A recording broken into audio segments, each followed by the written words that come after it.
Okay, picture this. You're an ancient thinker looking up at the sky. You don't have a telescope, you don't have satellites, but you need to calculate the exact shifting of the seasons. How do you do it?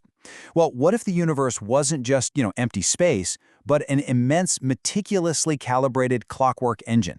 Welcome to today's Explainer, where we are diving deep into the celestial law of the six portals. We're going to break down a breathtakingly detailed ancient blueprint. We're talking about a dynamic, almost divine cosmic framework made of literal gears, gates, and light. And according to the source text, this wasn't just some guy making observations, this was a structural revelation, shown directly to the narrator by the holy angel Uriel. Just think about the sheer scale of that premise for a second. We're looking at a text that boldly claims to document the precise courses of the luminaries of heaven. It details their classes, their governance, their times, literally down to eternity. It's an awe-inspiring scope. It totally frames the sky not as a bunch of random floating rocks, but as a heavily guarded, flawlessly administered machine. So to make sense of all this, we're going to break this explainer down into 5 key parts. We'll start with the divine blueprint, then move to the mechanics of the portals, the shifting balance of time, the 364-day cosmic year, and we'll wrap it all up with the eternal chariot. Let's get into it. Section 1. The divine blueprint. We are decoding the ancient sky. Now, before we can really understand how this incredible cosmic architecture actually moves, we have to understand the track it runs on, right? So to grasp the math of this clockwork, we need to define 2 absolutely critical concepts from the text. First up is the portal. In this specific cosmology, the sky isn't just an open, empty dome. No, it has literal physical gateways. These are portals in the firmament where the sun, the moon, and the stars literally have to enter and exit. Second, we have parts. Now, do me a favor and completely forget our modern 24-hour clock for a minute. Actually, just scratch it entirely. This ancient system divides a full day and night cycle into exactly 18 parts. Keep that 18-part division in your mind because it is literally the master key to everything we are about to decode. Moving right along to Section 2, Mechanics of the Portals. Let's look at the sun's strict path. This sequence brilliantly illustrates the physical, spatial track the sun takes every single day.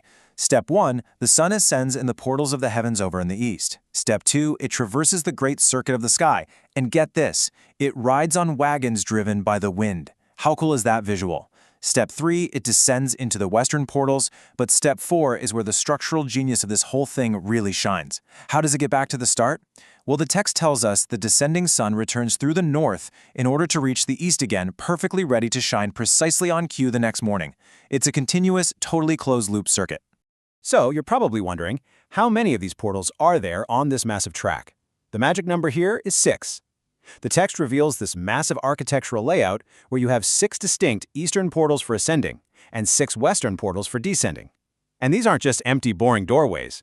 Flanking these portals on the right and left are tons of window openings, and actual flames proceed from them when they're opened in their time.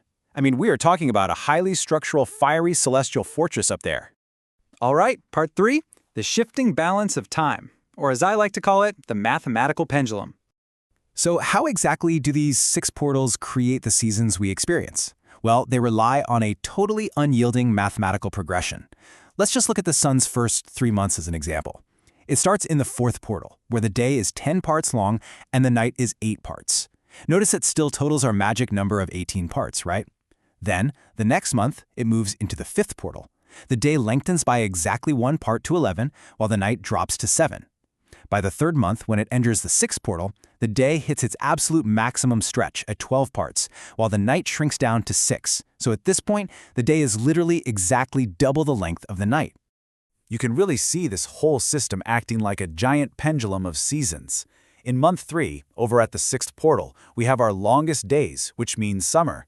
But as the sun inevitably works its way backward through those portals, the pendulum swings.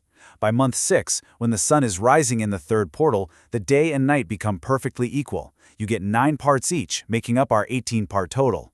It's an ancient equinox.